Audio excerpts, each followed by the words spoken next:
So it So is. it will be just used for your class setting then. Yes, I believe so. It would Okay. be just. It's just a project. It would just Okay. be for class setting. Okay. All right. So it is currently Friday, April 14th at 4:38, and I am Yama Ledesma. And I did research your name. If I'm apologies if I mispronounce it. Is hyphen im Actually, or Haypin. oh Yeah. hyphen? Haypin. My Like apologies. Heyu. Oh, That's okay. okay. I just wanted to double Uh-huh. check with you of Yeah. your pronunciation because I know that's like important. Thank you. So, I've done a little research and background information about you and your program, and I actually just want to just go ahead and get started, like your background, if you will, like um, your story, basically. So, um, let's start with what my first question, if you don't mind. Please tell me a little bit about yourself. From like, how was your childhood? Hmm. I grew up as an immigrant, um, and so I was the eldest of um, child in our family, and being new, and also being in a new country and not being familiar with the language, and my parents not being familiar with the language. It was hard and challenging. There was a lot of poverty. Um, but I clearly do remember two things. One was, I think it was the first week of school, and I think there was a spelling test, and it probably came in the middle of the week, so didn't have a chance to study. And so when the test went on, I felt like utter failure, um, and I started to just break down and cry. I remember that, um, the frustration, maybe humiliation, just all that, because even though it was only second grade, when I was in Korea, I did well in school, Mm-hmm. and I think that was challenging. And then I think the following year, the third grade, which was a few months later, at the first semester, again, going through challenges, like putting together sentences, with vocabulary lists, um, and asking for help from other students. But I think there was like a moment of pride by second semester when the very same students I had asked for help was now asking me for help, right? And again, growing up with poverty, and always kind of feeling the burden of knowing that your parents may not know everything, um, was difficult. But otherwise, I grew up in church, youth group. We went on summer retreats, Bible studies. I was very active at school, including student government, newspaper, a lot of service clubs, and even the school yearbook. So active at school and also at church. So, if you mind, you said you were active in church. Like, can you give me some examples of like activities you were involved with the church? I mean, I guess, first just Bible studies, Sunday school, youth group, in which, I think I helped to organize events, including the graduation party for the seniors. And I was proud because I kind of gave it a little pizzazz, more than the normal thing that we did. So I guess I was always organizing even from a young age, as well. And yeah, it wasn't just Bible study. There was a lot of like even all night prayers, retreats, um, some service activities, but just kind of like youth groups just hanging out, whether it's all night caroling or, you know, um, the orchestra or the choir or things like that. Oh, I see. Um, if you don't mind, if how was your community like? Of you can see like of different other children in that like group, and how were they like?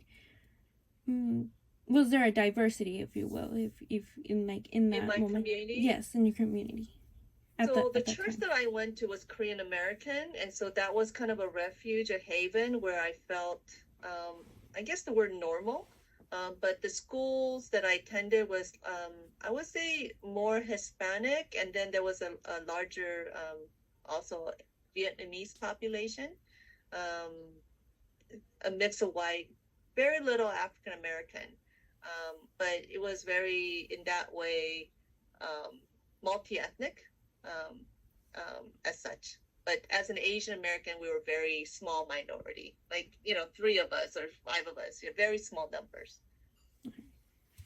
Um, one of the main Oh, I'm questions. sorry, Oh, as a Korean American. oh, my apologies. The Vietnamese community, I think starting from junior high, they became kind of a group. They were a subgroup, and they were not in the, maybe like the hip and cooler kids, but they had their own community of partying and things like that. So I also was able to discover that world as well. So, No, so that's pretty. Sounds very interesting to hear about. mhm. So, if it was, um, did you ever feel? Well, my main question, I guess I should say, is how were you? How did you feel being treated like, on at that time? My apologies. I'm like Mhm. a little nervous. How did it feel like around like moving from Korea to coming into this town, like to this new state, to your new environment, like at that time? Like, of course, you said you were struggling in school and your sense of pride, but Mhm. as you grew up from like middle school and higher, how did that change, or if it changed? Well, I mean, so I think, again, school is structured in a way that there's like the popular kids, the jocks, there's the nerds and such. So I was part of a smaller cohort called GATE, or MGM students, mentally gifted minor, or gifted and talented, whatever. So there was kind of a cohort, that I went through the schools. And some of us got involved with, again, school activities and leadership opportunities and as such. But again, I think our our family, having limited financial, reserves. It's not like we dressed in the most coolest, latest trend or haircut or things like that. And so I think whether other people around, but I think I personally felt that pressure of being the other, right? The outsider, other, etc. And I think when I went to college at UC Berkeley and I met other Korean Americans in large numbers, and that's where I think I kind of came to my own. And I think just people in general, when they go to college, they come into their own. But I think having the comfort of a large, sizable, uh, Korean American, but also Christian, which was also an important value for me, um, I think provided a place of, I guess, stability or anchoring, um, that I think was, healing, to find a place, a community where you don't have to be, explaining yourself. And the irony is that the first generation Koreans, even as a Korean American, you have to explain yourself, right? So to meet other Korean Americans, they call it 1.5 generation, because we weren't born here. Mm-hmm. So we're technically first generation, but we're much more comfortable with English, all right, and American ways. And so, again, to find a group, a sizable group of people like me who've experienced a similar journey was very comforting and healing. So I've since you have said that you went to UC Berkeley, correct? That's Okay. right. If you don't mind me asking, what led you to choose like your majors while like in the process of choosing UC Berkeley in that sense? hmm so actually, I was trying to get to Harvard. I didn't get in. UC Berkeley wanted me. I had a 4.0, and this was before, maybe 4.0. It's like now, like people have 5.0s or whatever, but at that time, like 4.1 or 2, whatever I had, was very substantive. um, so Berkeley, and I had chance to do um, there was a program called UCI Partners, and when we were younger, um, they took us on a trip to the different UCs, and we stayed in the dorms, and it felt kind of like an extended camping away from parents. So I came away with really a positive image about college and couldn't wait. Um, and then in terms of my major, um, I was trying to decide what I was going to go for. And again, very simplistic picture. With med school, I took Chem 1A and it was terrible, like being stuck in the lab, and I said, this is not for me. Um, and then with attorneys, I associated with lying. And I thought, oh, and also I thought some of the attorneys on those criminal crime like shows, they seem very brilliant and smart, and I'm going, I don't know if I'm that smart, coming up with these, certain key evidence that um, no one else could find, etc. But business, I thought that was interesting. It seemed like it had a lot of energy. It touches a lot of different aspects of life, and you get to wear nice business suits. So, although these days I don't care for business suits, but so I decided to go that path, and I think overall it was a good decision. I feel like again, the work that I do, the business training and skills, which you're learning about leadership, finance, organization, human relations, all those I think are very relevant to any aspects of life, including my work. I've also noticed that during my like little scoop, I have noticed that you have 3 degrees. Am I correct? Um, so what motivated you to have those 3 degrees, like specifically? Like first is like bachelor's and so on and so forth. Mm-hmm. Yeah, so I mean, for bachelor's, for any Korean, Asian, like bachelor's is like high school degree. Like it's just a given. You better just do it. Every parent, Asian parent, they all claim that they came to the United States for their children's education. So that just is a given. Um, in terms of masters, I was actually in public accounting, and I wanted to see if there was a pathway out for some other leadership opportunities. And so I decided to pursue my MBA. I think in hindsight, maybe it might have been better if I gained some more experience versus just, doing 2 years and going right into business school. Um, and there I majored in marketing. And then I thought I was through with school. And then God called me to ministry. And I think it would have been only God that would have forced me to go back to school. So it took God to do that. And so I ended up going into seminary and getting my Master of Divinity. Oh, I see. Since you say God was like your sign to go, can you tell me or describe to Sure. me like what sign that He gave you to push you to your higher education? It was very profound for me because the last thing I wanted to do was go to seminary. So basically, in seventh grade, my dad suggested that I should go to seminary. And honestly, that was like the last thing I ever wanted to do. So, my parents being in ministry, I saw the good, but I also saw the struggle and the bad. And, my dad, did was very dedicated, and he served God. Um, he's still living, but retired. Actually, he has dementia, so it's a struggle right now. But so he was faithful in many ways, but there was domestic violence in my family too. So it was again like this very mixed picture, and so again, I associated ministry with poverty. And I thought, I'm so sick and tired of being poor. I don't want to go to ministry and be poor again, right? And not feel like I'm in control of my life. And but I grew up with my mom's story, which was the story of Jonah. God had called her. She didn't want to. She ran away. She went through hell, and she ended up having to do it anyway, which is the story of Jonah. Mm. And I had heard so many other religious leaders or speakers share of a similar experience.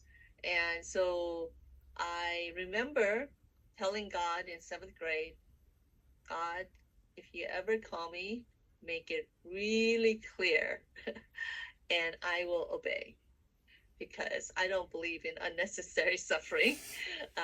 But God, please know I really don't want to, but I will because I fear you. And in year 2000, three very compelling events happened. And of the three, I'll just share one.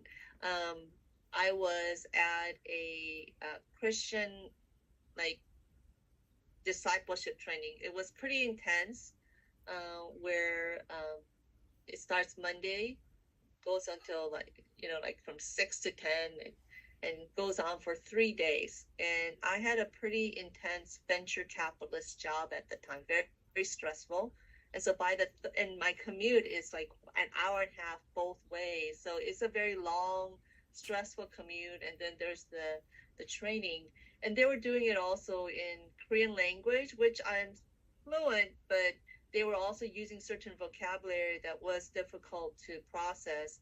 So again, by the third night, I was like just restless and ready to just like pack up the bags and go home. And you know, and as we're about to leave, the speaker goes up and says, "And if people want to stay and pray some more, please feel free to do so." And I'm like cussing under my breath because I can't jam anymore, because it will be noticed. So I told myself, well, you know what? I'll just bow my head 30 more seconds and then jam. So I was not in a very holy, mood or moment. But as soon as I bowed my head, God took me to my freshman year in college, where I was at a church retreat for college students, and the speaker had asked everyone to write down um, how they wanted to serve God in their life.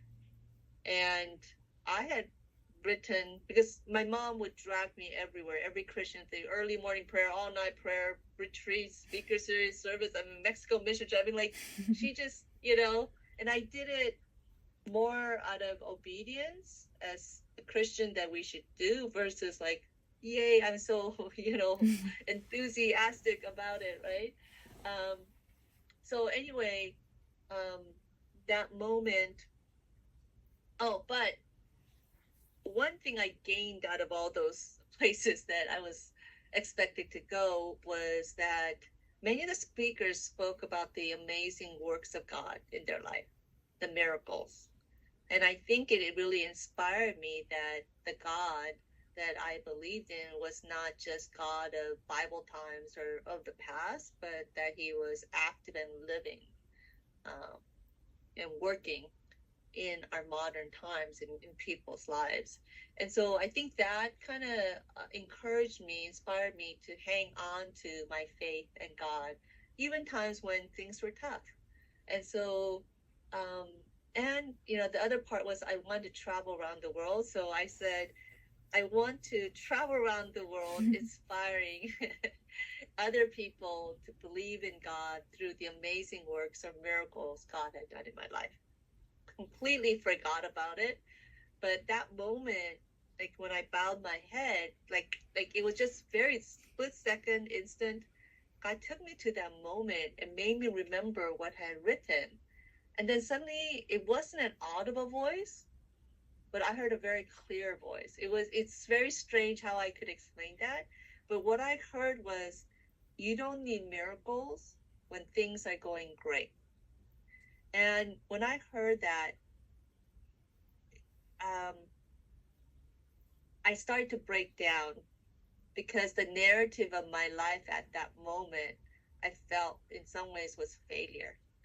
I had graduated from Berkeley, and up to that moment, I had always excelled. I got accepted to Haas, the business school, which is very competitive, always like top of my class and things like that. So I'm thinking when I graduate, I'm going to go conquer the world.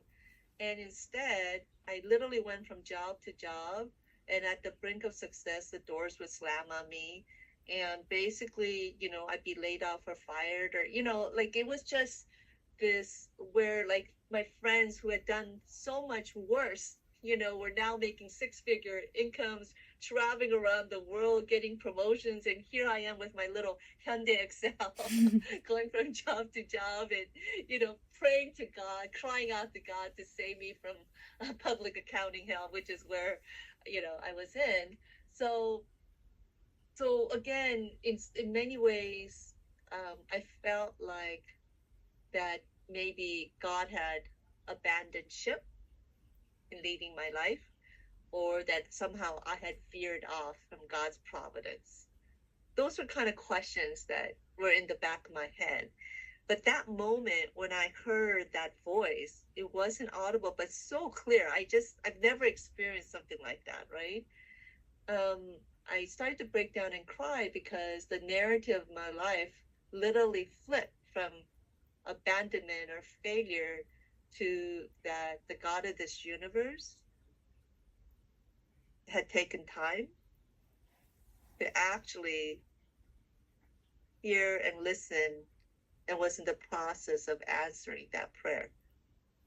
And as a Christian, Korean Christian, especially if you go to Korean churches, that when they do 통성기도, or which is like out loud prayer, especially revivals, they're bawling, crying, and everything. And my eyes are very dry, right?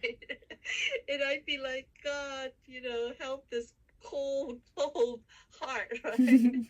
But like I said, that moment, the moment of recognition of God's amazing grace, that gratitude, I just couldn't help but to break down in tears, and all the pipes were running, right?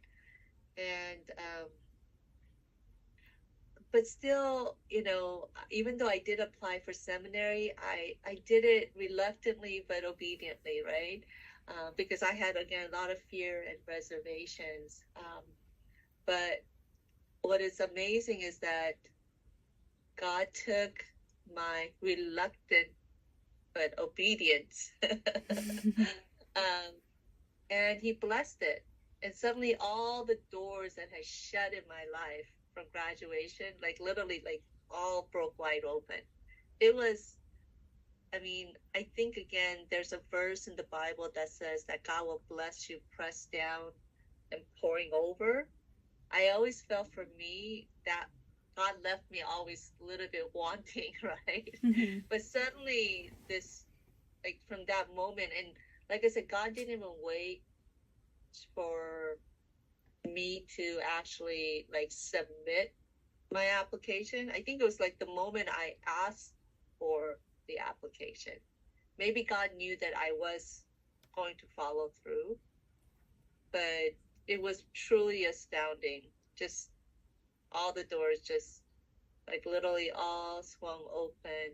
And ultimately, God took me all the way even to the Oval Office. I remember that moment where I didn't know when I got invited that I was being invited into the Oval Room. No, they didn't tell me. And it's like suddenly Obama opens the door and he walks in. And I'm trying to like grasp every moment because I don't know if I ever will be in this room. And we ended up holding hands and praying together. And there was like, I don't know, 7 or 8 of us, a very small number of pastors, only female, only Asian in the room. But anyway, as an outside guest, right? There was staff. But I remember coming back to my hotel room and getting on my knees and really thanking God, because the journey that he had invited me to, I started with such reluctance, Mm-hmm. but it has really, it's been left not without challenges. Every day there's challenges, but God has been faithful, and I've been in many rooms and places I never imagined, and so for which I'm grateful. Yeah. But there's more to the story, but I'm thinking, you have other questions to go to. No, Yeah. actually, you brought me to one of my questions was about since you mentioned the Oval Office, I was wondering about what was it like to serve or or if I'm not quite sure if continued to serve for like the U.S. I'm not quite sure because this is Army Advisory Board. I saw it somewhere Also, as well, also. and the Corporation for National and Community. Can you tell me like a little bit about it? Yeah, so I guess part of my journey in terms of again God's miraculous powers, etc. So I had actually applied for the White House internship, and I remember I made the regional finalist, but I didn't make the final cut. Mm. And one of the things that was part of the application process was to write a policy recommendation. And I clearly remember thinking, what I mean, I'm not so smart, I'm sure all the brilliant ideas have been already thought of. What could I submit that could even be a consideration, right? Um, and so really I like just I felt very intimidated, um, in that process. Um, and as I was seeking to brainstorm what could I put in, I at the time I was working again with faith organizations. I was also taking a seminary class at Fuller. Ultimately, I went to Wesley in Washington, D.C., but I was taking a class on healthy marriages that, like, just like driver's education prevents car accidents, Mm-hmm. healthy marriage education could actually prevent marriage accidents or divorce. And I thought, oh, you know what? I like to recommend that they partner with faith organizations to implement healthy marriage education classes. And I had mentioned that would create a healthier marriage, healthier families, healthier kids, and then healthier society and country, right? Mm-hmm. And I mentioned how faith organizations are at every segment of society, and people come with a desire to change. That's part of the reason why they go. And there's already like a ready volunteer pool, right? And family is, very important. And so again, that was part of my recommendation. Completely forgot about it. And I remember saying also create a faith-based advisory council. And I think like in a matter, and again, at the time, I wasn't so in tune. Right now with social media, I'm much better, and I'm on many tons of listservs. So I could stay on on top of like perhaps trends or things. But at that time, I was very removed. Um, but President Bush announced the faith-based initiative, the White House Office of Faith-Based Partnership and faith-based and community partnership, and he was rolling out this whole effort, right, to partner with faith organizations and empower and equipping them. And so when I heard that, I was like being at the right place at the right time, because again, we had started this organization too.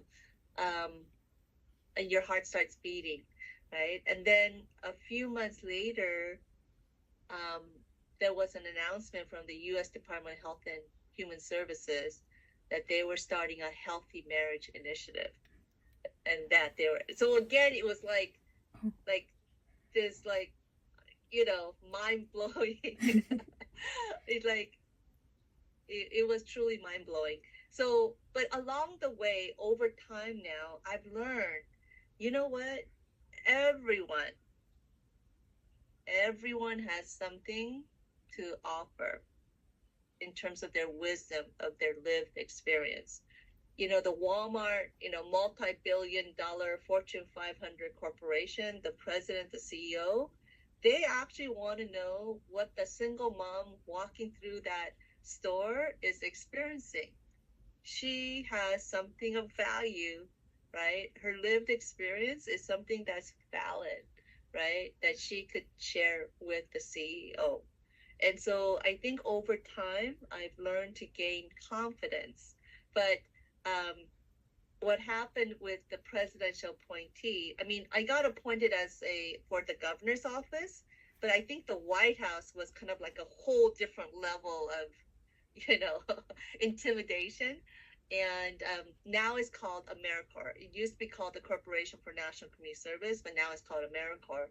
But I remember being appointed, and again, there's a whole journey on that too. But I looked at all the people who were appointees, and I felt like the imposter syndrome. Like, how did I sneak in? When everyone else was like these huge names with huge experiences, and as such. But again, I've learned over time that I have my voice, my lived experience is something that can be valuable. And I've also learned over time that whatever questions that I may have, initially you get intimidated because you're afraid to ask the question because it may make you sound dumb because you're fearful that maybe they've already explained it and you just didn't pay attention and you'll be outed out, or that like everyone knows what they're talking about and so you're going to be outed that you're stupid. So those are like the fears which prevents people from asking out loud the questions that they have. But I've learned over time that I would like not ask because I'm intimidated, but someone else would ask the very question that I was thinking, and the speaker and everyone around them would look to them and feel so grateful, right? Um, and so I've learned over time not to be intimidated, not to intimidate my own self and screening myself out, to hold the questions that I have, the opinions that I have, that it has value, and we encourage others to do the same. That's so relatable. um, if you don't mind, you talked about your organization, FACE, correct? How did the idea started, and then also what encouraged you to follow this idea and continue your motivation for the program? So, as I mentioned, my parents were in ministry, and I think that when they answer God's call to ministry, they're kind of picturing like they're going to lead people to God, do Bible studies, do mission work, and they actually did a lot of that. I mean, literally, they like my mom led like 70,000 individuals to Christ, right? Like, so I mean, they really did a lot of evangelism and road leaders, etc. But they also ended up becoming unpaid social workers. Um, and I think it's true not just of my parents or even just immigrant ministries, but in general, faith leaders end up being the go-to person when individuals, families, or communities are in a crisis. They're desperate, they're looking and going, who do I go to? And they're going to go to someone that they trust and that's accessible and maybe even free, right? And so my parents ended up doing that. And for what they did have, they did pretty good, but I saw their struggle. And in my heart, I always carried this desire, could there be a better way? And long story short, I grew up and I got to know a pastor, Reverend Mark Whitlock, and actually it's Pastor Cecil Murray of First Amy Church. And it's a mega African American church. And here they were doing the very same things my parents were doing, helping people with jobs, housing, healthcare, things like that. And but the difference was that they had created an affiliated nonprofit. And so now, just like any other nonprofit, they could partner with government, corporations, and other entities. And their offering was $3 million, but because of their partnership, they brought in an additional $12 million. That's 4 times the offering, right? Yeah. Yes, right? Extraordinary. And so with that, now they could pay their workers, not do it for free like my parents, but also the quality and the quantity of assistance was day and night. They had affordable housing, senior housing, they had a health clinic, they had a placement agency, they had loan programs, even venture capital. They were feeding 600 families with 2 weeks grocery supply every month. And they were doing that not with church offering, but again, through their partners. And it was very powerful. I saw that the partners, the funders, right? Suddenly these government officials, agencies, corporate America leaders, because of that partnership, it created mutuality. Now they had a stake in the church's success because when the church succeeds, they succeed, right? And so they were lauding the work of the church in rooms and places where God, church, communities of color are rarely ever mentioned. So the church's reputation grew, their influence grew, their welcome grew, and now they're looked upon as a contributing member of society. And so when important decisions were being made, they were being called upon to join in the decision making room. And I thought, wow, here is a model where God gets honored, people get paid, but you can help a lot of people, in a much better systematic way. And when important decisions are being made, you're invited into the room, and now you're perceived and welcomed, right? Which I think right now in our current society, where there's a lot of divisiveness, you're not welcome, you're not valued, and you're not invited into those rooms. And so I would say also as a believer, we get very busy, like going up and cleaning up the mess, rolling up our sleeve and helping the homeless, or I don't know, youth, or but that problem came as a result of a decision made in those policy rooms. And unfortunately, for many believers, we're absent in those rooms, right? And so, part of our work has been to ensure that faith leaders are equipped to be in those rooms. Um, but anyway, so I thought, gosh, this is a win-win-win. How can I bring it to my community? And it was a passing thought, but long story short, a lot of miracles happened. And in 2001, our organization formed, and we've had 800 plus. I think by now it's really 1,000 plus partners from White House to Fortune 500 companies. And we have really brought a lot of initiatives to benefit definitely the Korean Asian community, but we bless all communities. So the organization, if I'm correct, is like your way of getting into the, like we mentioned before, to the White House. Basically, it was like a piece of it, like was able to go in with the White House. Am I correct? Or Can we talk a little bit? So I'm sorry, go ahead. Oh, no worries. So can you repeat the question? Yes, I was just saying, like, of just going back to like saying the organization was like helped and pushed, like building it, and was also like helped, and its main goal was to help the communities. And that's way it's, when you were appointed to the White House, it was like, oh yes, I got somewhere, basically, right? Like you had that moment where like you reached. So our organization formed because initially it was formed because I wanted to help the Korean faith organizations to do what First Amy Church did, right? That's how we started.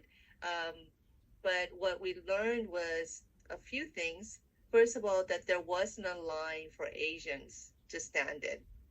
So the model minority myth depicts Asians as being doing well, and because of that, it robs us of resources and investments that are given to other communities that we also need, and it robs us of solidarity with other communities of color. So we're kind of screwed. Like we don't get white privilege, and we don't get the love or the resources, right? Yeah. And so because of that, as I said, there was no line for us to stand in. So even if I could equip these pastors, there was no line for them to go and get those resources. So we ended up having to do advocacy, and that's why we ended up deciding to go to the White House to advocate, because that's where the final, like the big decisions are made. But then we learned, again, because of the model minority myth, that no matter how much we would tell individual stories, they thought of it as anecdotes that were of just individual situations. And so we have to then go do research and get data points, because at least, right, that provided a lot more substance. And so we ended up having to do research, as well. And then from there, we were able to advocate for resources, but then when we got the resource, we found out that again, much of those resources, when it was created, did not have the Asian community in mind. And so when we got the resource, it's like trying to push a square peg into a round hole. Mm-hmm. It doesn't fit. And so we're having to now figure out how to make it work in our community. And so instead of just giving it directly, they're not going to be able to, they don't have capacity to figure it out. So we ended up having to do direct programming to figure out how to make that square peg somehow fit into a round hole that could benefit our community. And so it's been kind of, we started off initially with this one goal of building capacity of faith organizations in our community to become like First AME. But we realized that it wasn't like a direct, A to B. There was a lot of other things that needed to be done because the infrastructure was not there, right? The awareness was not there, not just with the policymakers, but also the pastors. So we've had to like build capacity on both sides. And it's been a long, hard road.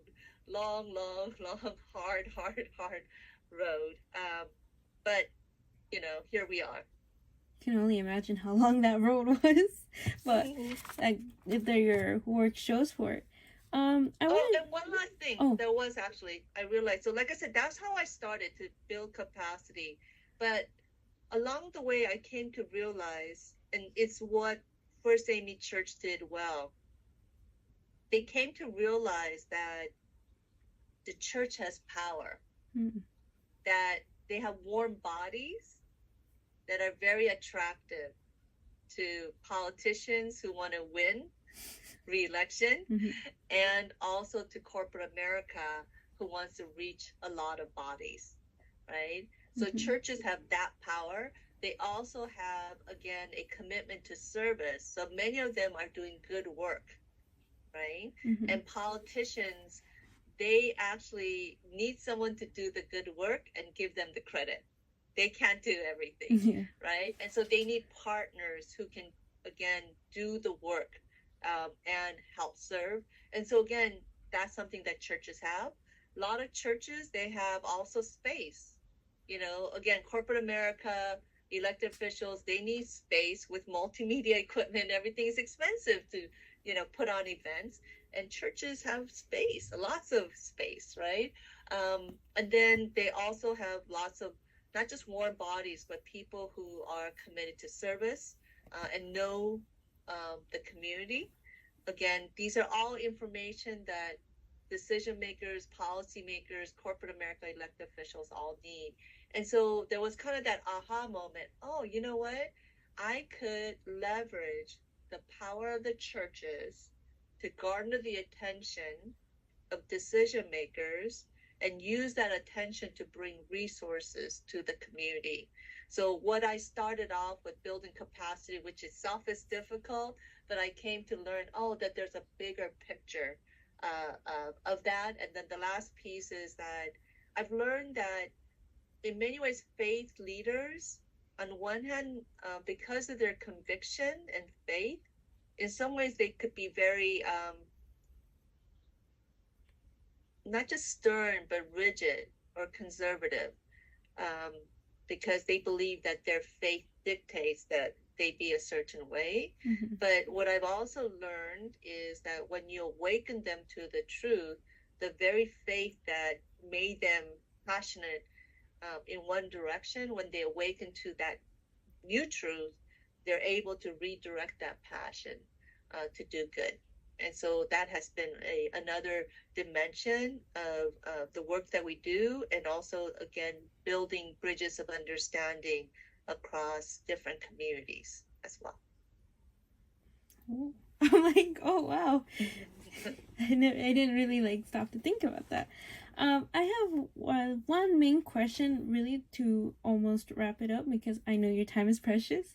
How were Koreans treated and perceived and received during and after these times, like during, I guess, from your past growing up to now with your organization, as well as what is the difference, or basically what I just said, but from the past and to the present, and what could change?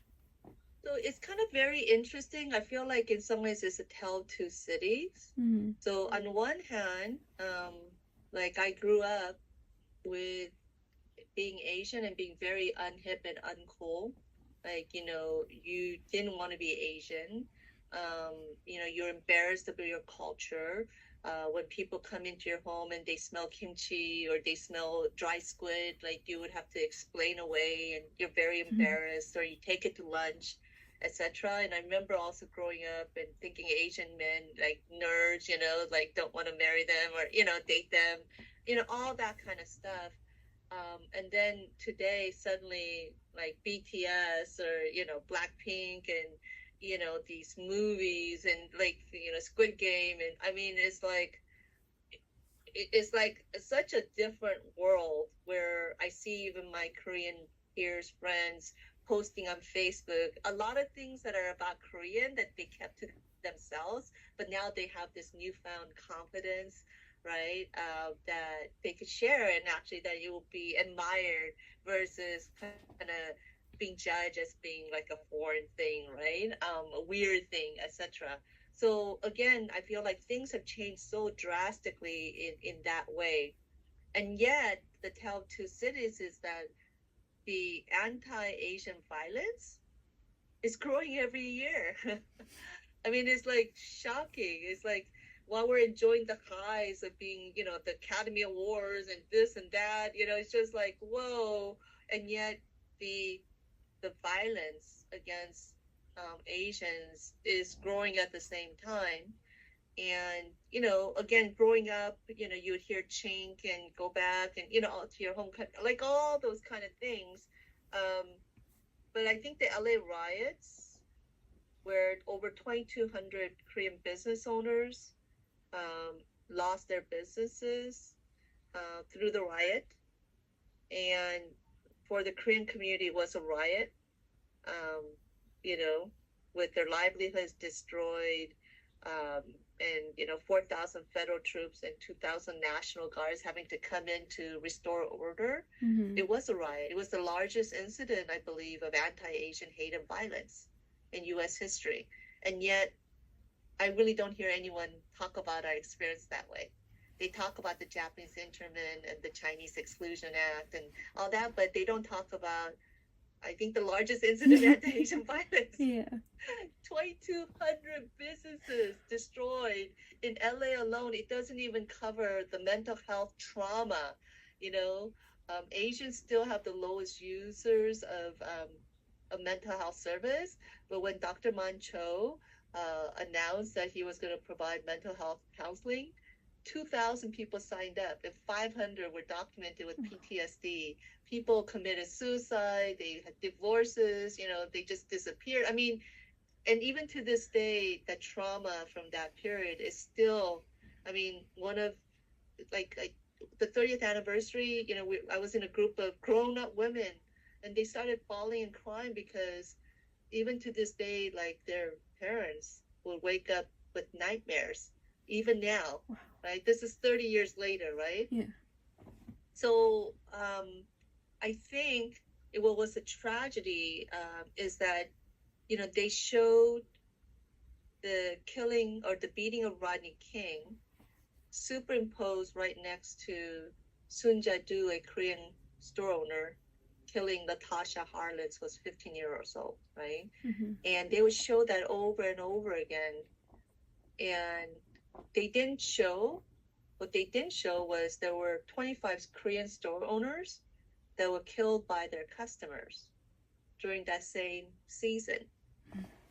If they had shown that over and over again, I don't know that the LA riots would have turned out the way it turned out.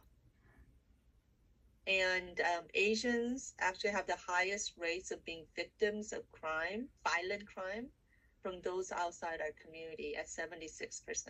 Oh, wow. And this is before COVID. So I'm thinking with COVID, I'm thinking that is 76 probably is even hire per se. Um, and, these store owners, again, they're depicted as being racist and stealing the business opportunity and Mm-hmm. selling bad goods and being rude and racist and, profiteering. But the real truth is that it's the second most dangerous job of being killed while working. Number one is a taxi driver, and then number two is a convenience store employee. And I just learned 30 years later that they make on average $3,000. And that's supposed to cover not one person's salary, but four person, because it's a 7 a.m. to like 2 a.m. Mm-hmm. So you need two shifts, right? And Mm-hmm. you need someone at the cashier, you need someone to help with the stocking.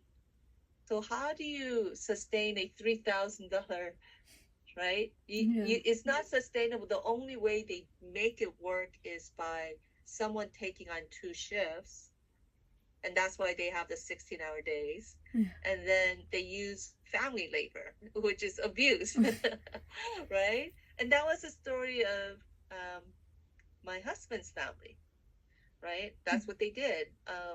And, they didn't get any special government loans. Um, you know, my father-in-law basically referred a client to a immigration attorney, got 20,000, and he used it as seed money. And he got a loan from a Korean bank, and the owner carried the loan. So he went in highly leveraged, under resourced, and the long hours that he had to work, it didn't make sense for him to come home. And there was a little home, I guess, attached to the store. So for the first 3 years, Monday through Friday, he didn't come home, Wow. you know.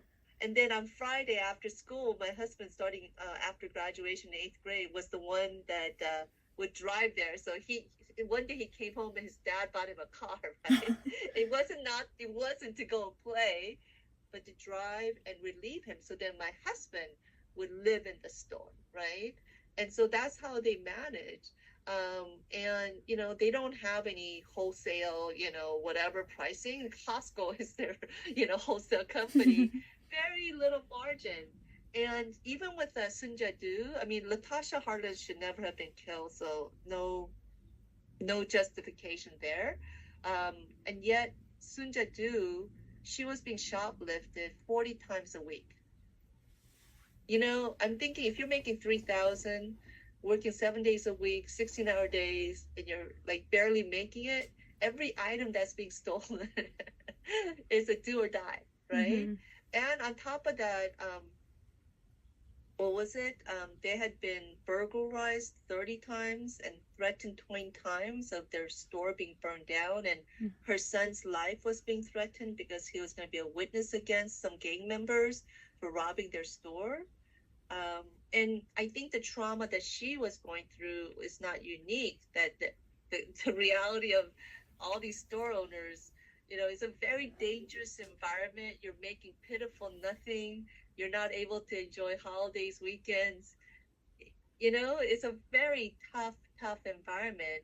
So I feel like in that way, our community was played, right, by the powers that be that told only a certain story, right? Rodney King had nothing to do with Latasha Harless and Sun Jadu, but even to this day, when you mention about the LA riots, those two things converge because the media played it over and over and over again. Um, and I think, again, policymakers, decision makers really have failed to recognize that these store owners are also members of the community. Mm-hmm. I said, 30 years later, they're still treated as outsiders. And I said, how long does it take for someone to finally be an insider? Right? Yeah. 30 years later, like, it's like, so I think in that way, there's a certain form of racism there. And unfortunately, I think communities of color, we do it to one another. And it's just as racist as, white supremacy. And for, again, the Asian community, we're stuck in the middle. We're getting it from the white community. We're getting it from the other communities of color because they don't see our pain, right? There's 50 groups under the AAPI umbrella, 100 languages. And many times when you aggregate the data, you don't see the pains of many of our communities. And I have to say that right now, with homeownership rates, Asian homeownership rate is 61 compared to white of 66. So you would think, oh, Asians are very privileged. But actually, when you break it down, disaggregate, um, you know, what is it? Korean homeownership is the Mm-hmm. same at 42% with the Black community. And there's seven other, um, you know, I'm sorry, API subgroups that are below the Black homeownership rate of 42 and 12 API subgroups below the Hispanic at 48. So it's a very different story. And the Federal Reserve did a study 2022, and basically they looked at the business conditions, financial conditions, and Asians had the highest rates of having the poorest financial condition. But Wow. no one talks about the suffering of the API community, right? Mm-hmm. Or COVID-19. So all those things, again, I think the narrative that was really reinforced and amplified of Korean, but really it's become more Asian. Store owners, community being racist, being unnecessarily rude, and profiteering and being greedy, and all those things based on misinformation. I think it has translated into Asian community being easy targets when people are going through trauma, right? Right now with COVID-19, people have a lot of mental health, Yeah. challenges. And when they're looking to release that anger, they're going to target the people that they think is the most vulnerable or perhaps most deserving of that anger. Mm-hmm. And so I think that that part is one that still needs to be addressed and is part of the work that we've been doing to address the misinformation, the misperception, so that at the end of the day, we could all stand together as allies. That's a good message. Real one quick question about, since you mentioned the LA riots, if you can describe like what you felt or what you were doing that day, that seeing it on the news, or like how Mm-hmm. like, Okay, or may so that have inspired you as well into your organization, to your everyday. yes, sure. So I'm assuming this is the last question. Yes. Yes? Okay, good. All right. So basically, I was a college MBA student, and I first heard of the riots watching the news, and it was surreal because I was a USC MBA student, but I had taken a break to do an internship at Toshiba down in Irvine, Mm-hmm. right? But as a young single Korean, Koreatown, they would have cafes, clubs, and things like that, and so it was kind of our playground where again Koreans could meet other Koreans, right? So it was our playground, and to see all the fire, and it was surreal to feel scared. It was like a war zone, and to it was surreal in terms of like the night before, like I was there hanging out, to then the next day feeling that you couldn't enter into this space. But in the subsequent periods, I saw over and over again our community's pain being erased, and we were being vilified by many politicians, screaming, yelling at the Korean community, as well as the anger, right, of all the rioters burning our store, targeting gang members, shooting away. Um, and we didn't have really ample representation, people who could speak on our behalf. And or at least newscasters didn't know who to go to, right? Mm-hmm. And so our narrative was completely being twisted, and there was no one to really, again, defend and speak for our community and the pain. Again, even with Latasha Harlins, that was one incident versus the 25 incidents, Mm-hmm. right? But beyond even the one and the 25, because of one person's mistake, that you basically what's the word, annihilate the whole Yeah. group, is it doesn't make sense, right? Right. And when there was the Rebuild LA commission, I asked about, well, what are you going to do to help the business owners whose livelihood had been destroyed? And they had nothing to say. And when the store owners tried to rebuild, they imposed additional requirements. Like they didn't even have money coming in, and they're basically saying you need to hire security, you need to install new lighting. I mean, the injustice of it all. And then the 10th anniversary, President Bush flew in. He didn't even visit Koreatown. He actually went to First Amy Church, and when I read his speech, he had nothing to say. He no mention about the devastation and the destruction of the Korean community. Nothing, right?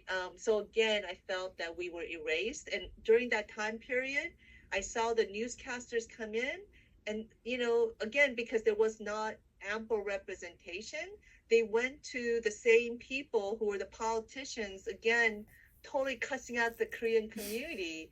When again, we were victims, it was criminal acts. And the fact that that we weren't allowed to even use the word riot, it erases our pain. And so I told myself at the 10th anniversary that the 20th, I don't know where I'll be, but I was going to do my part to ensure that the narrative of our community was properly told. Not more, but not less, right? That we wouldn't be demonized. And so we did series of events for the 20th anniversary to build coalitions, to create bridges of understanding. We did a multi-ethnic effort to be able to, again, create bridges of understanding. And we followed with the 25th and the 30th, and that has led to many, many great stories of success of working together. Wow. So. Thank you so much for your time. That was so interesting to hear your story and your thoughts. I am now going to end this closing. Is there any last thoughts you have? Or going? You know what? I think we're good. So thank you so much. Thank you so much. We're signing off at 5:39. All right. Okay.